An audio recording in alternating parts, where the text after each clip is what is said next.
Hi everyone, it's Brian, and well, let's just say today's video is going to be a sequel or perhaps a continuation of a live stream that happened last night. I'm going to call this video 10 more from the 80s. So last night I joined a live stream with Rob from Northern Revolutions, Glenn, Callaway from the Basement, and Sam St. John. Those three have a weekly Tuesday night live stream where they talk about music. And 2 weeks ago I stopped by when they were talking about the 70s and some of their favorite songs from the 70s. And so the idea was to do a follow-up discussing 10 favorite songs from the 80s, and I was invited to join, which I did last night. I'll put a link below if you want to review it. It's only 2 hours, so you should be able to whip through that in no time. So I did do a list. I brought a list of 10 favorite songs with me, as did everyone else, so 40 different tracks. And I am very confident that those songs that I chose are some of my favorite tracks from the 80s, but I was left with this feeling that I didn't really adequately address or cover all my favorite songs, which I couldn't really do, but I didn't really feel that I felt like I left something out. Let's just say that I felt like there were some things missing that maybe should have been on the list, but then that would force something else. So it was complicated. I mean, it's really difficult to choose 10 songs from an entire decade. I mean, how do you do that? So inevitably some were left out, and I thought what I would do is just do a quick follow-up that just talk about 10 more songs that if I were to redo the list, some of these might be on it. In fact, a couple of these were on it, and I removed them at the last moment or switched the order around, so they fell off. So I'm just going to simply go through 10 more songs that in some alternate universe could have made that list, or would if I did the list 2 months from now. So this still leaves a lot of songs that I had considered. I had a list of 50 or 60 songs. So without further ado, a long introduction here, let's start with, I'm going to say 10, 9, 8, but they're not really in order. I don't think so. So the first is a kind of a song from a kind of a cult band that were around from 1979 to 1991. They released 3 records. I guess you would say new wave, a bit of jazz influences, alt rock, post-punk, that kind of thing. And it's a band called Furniture. This is an album called The Wrong People from 1983. The second of 3 records that they did. This is the inner sleeve. They didn't get a lot of airplay as far as I know. Now, there was a fairly progressive station that I listened to back in the day, and they did play this band. And so the song that I want to mention is a song called Brilliant Mind, which is a second track on side 1, Brilliant Mind. There's also an extended version of that, so if you listen to it, it has a very melodic, very lengthy melodic instrumental introduction, and it breaks into vocals later on. But a really captivating song. I remember the first few times I heard it, I thought it was really interesting. I think it's really interesting, an interesting construction to that song, and I really enjoy it. And in some respects, it's sad the band no longer exists. They were really kind of interesting, and I really enjoyed that band. So that's number 10. Number 9 is from band. You're either going to say it's Nitzareb or Nitzareb, and the album's called That Total Age. It's from 1987. They're EBM, British EBM, so electronic body music, but with clear industrial leanings. Very high energy. The song that I wanted to mention is first track on side 2 called Join in the Chant. Now, when that song comes on, just try not to move. Like, try to sit still. I think you'll find it impossible. So I guess that sort of says a lot about what I was listening to around this time, where I was, the people I was hanging out with, the kind of music I was listening to. This brings back memories. And I listened to it again today just to see if my opinion had changed. And no, I still think that's a really fantastic song. Very high energy song from this band, Nitzareb, you decide. Second record from 1987 from them. Third is a synth pop band from New York City that, I don't know, I'm curious if anybody knows this band, called Hawaiian Pups. There they are in the back. Hawaiian Pups, one dog. But anyway, Split Second Precision. This is an EP as opposed to a record. They weren't around that long. This is from 83.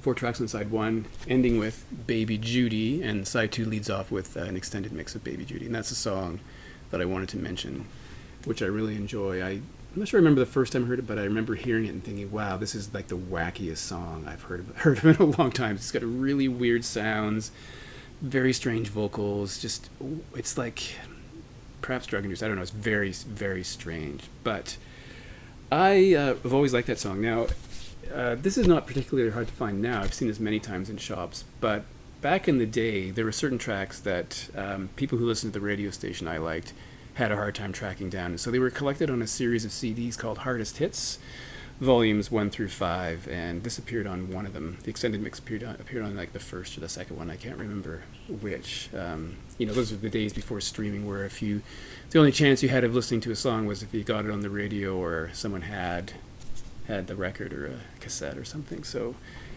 Baby Judy from the Hawaiian Pups. Now to the west coast of Canada for a band from Vancouver. This is a Canadian industrial or electro-industrial act called Skinny Puppy. This is called Bites. It's their second record from 1985. So aggressive, kind of harsh sounding in places. Started by a guy called Kevin Key. His name is spelled small c, capital E, and then small V-I-N for whatever reason. He's from a Canadian synth pop new wave band called Images in Vogue, which is quite different from Skinny Puppy, so quite a change in direction.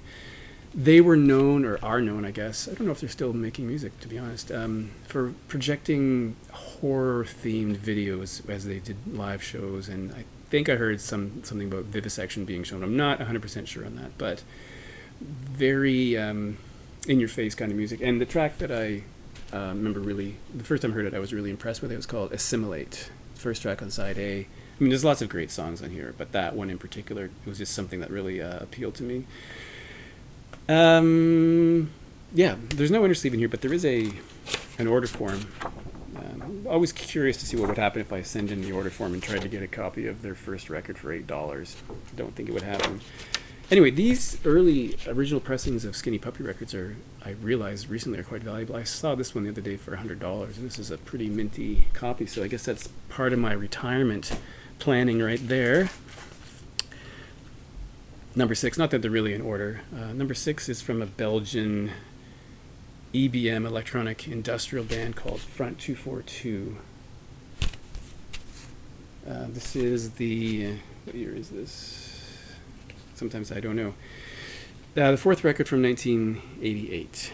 And the track that I'm going to mention is called Headhunter version 3. There are a previous version that appeared on a 12-inch single, I think, but this is the album version. This is another one of those tracks, like just hard to sit still, really aggressive, high energy. You'd hear it in the places I was going at the time on the dance floor, I guess. Pretty interesting track. And they're still touring as far as I know, so Headhunter version 3 is a really great track. This is a track that I actually had on the list for last night, but at some point I took it off, and I'm not sure why. I guess maybe I didn't feel like it was top 10 material, but it probably is. I could have left it on, but it's from The Cure, from their 17 Seconds album, which is their second record from 1980, and the track is on side 2 called A Forest, a very well-known and popular Cure song. I think they've played it over 1,000. At least I read they've played it over 1,000 times in concerts. Now, this period of The Cure is the really heavily goth, moody, atmospheric, maybe gloomy sound of The Cure before they became really upbeat and dance-oriented. So this is a different... If you know, like, Friday I'm in Love or In Between Days, this is different. This is the early goth sound, which I actually prefer to the later sounds. It wasn't always that way. I used to prefer later Cure, but I prefer the earlier stuff now. And this is a really interesting record. For some reason, I have a West German copy. Who knows how that happened in Canada, but there you go. So that's The Cure. That's my favorite Cure song. Always has been, probably always will be.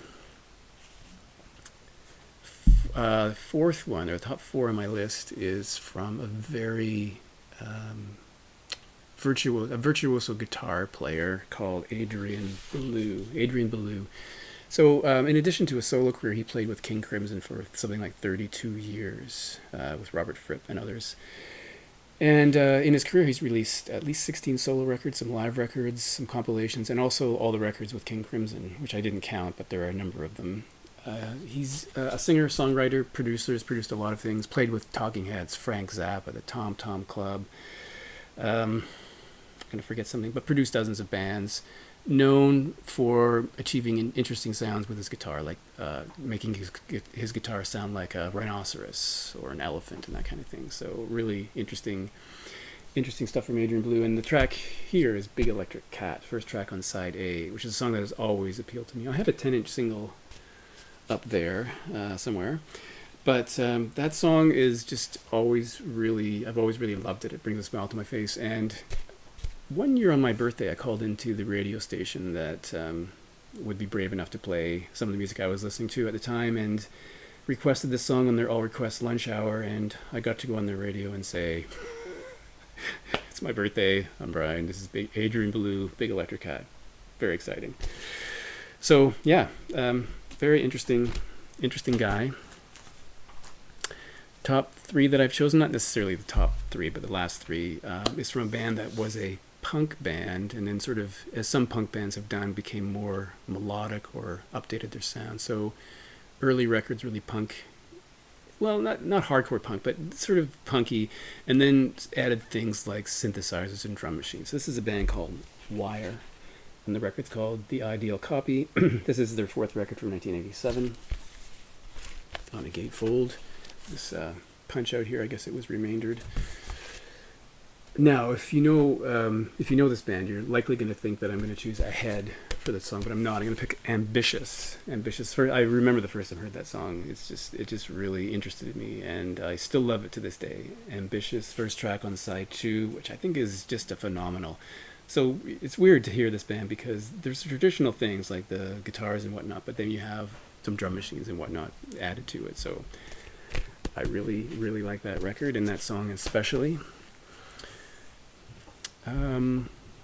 Number 2 is another band that changed its sound. So the first record would have been really straight up synth pop, and later music would have been industrial metal, perhaps. But in this case, it's sort of the middling ground between those two. This is from Ministry. The record is Twitch, and they moved to a more aggressive industrial sound like Front 242 or Cabaret Voltaire. Moved away from synth pop, but hadn't quite reached what they would do next with their sort of speedy industrial kind of metal sound.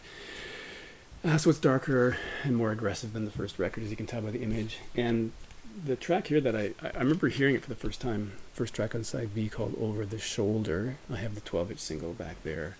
Just really, really got to me. I thought it was like an incredible piece of music. There's the inner sleeve. Twitch from Ministry, Al Jorgensen. So yeah, second record from 1986. An all-time favorite song of mine. I just love it. I never got tired of it. And then another track that had been on the top 10 list that I later changed and maybe should have left on is from a band called, and Glenn Callaway laughed at this dumb name of really it's Matt Johnson. And I mean, the first record he released was under his own name, but then he adopted the I saw this band when Johnny Marr joined them. Now, if you know this band, you're probably going to think I'm going to choose a song Perfect, which I'm not. That's the last song on this record. But if you have the original pressing from the UK, Perfect is not on. It ends with Giant, which is the way the record should be, if you ask me, because Giant is the best thing this band ever did, and one of my favorite all-time songs. It is spectacular. It's a long song. It just goes on, and it goes through this really interesting percussive partway through, which I just think is phenomenal. Drum machines, clearly drum machines, but really, a really great. Oh wait, where's the inner sleeve here? There's the lyric sheet. The lyrics for Perfect aren't even on here because it was added after the fact when that song became a hit. I have a 12-inch single from a record store day a few years back where there's 2 remixes of that, one by Flood, and I can't remember the other one, which maybe I should have grabbed, but I didn't. But in any case, a truly fantastic song and one of my favorites. Now, should it have been on the list? Maybe. If I do this list again, maybe these would be, but it's so difficult, and this still leaves like 50 or 60 or more songs that I could have had on this list. But I think last night's 10 and these 10 really gets to the essence of what I really liked in the 80s. And I haven't even mentioned Sisters of Mercy and Cabaret Voltaire and the Stranglers and Lloyd Cole and the Commotions and all those bands. So there's so many, but I'm going to leave it with that and say thanks for watching.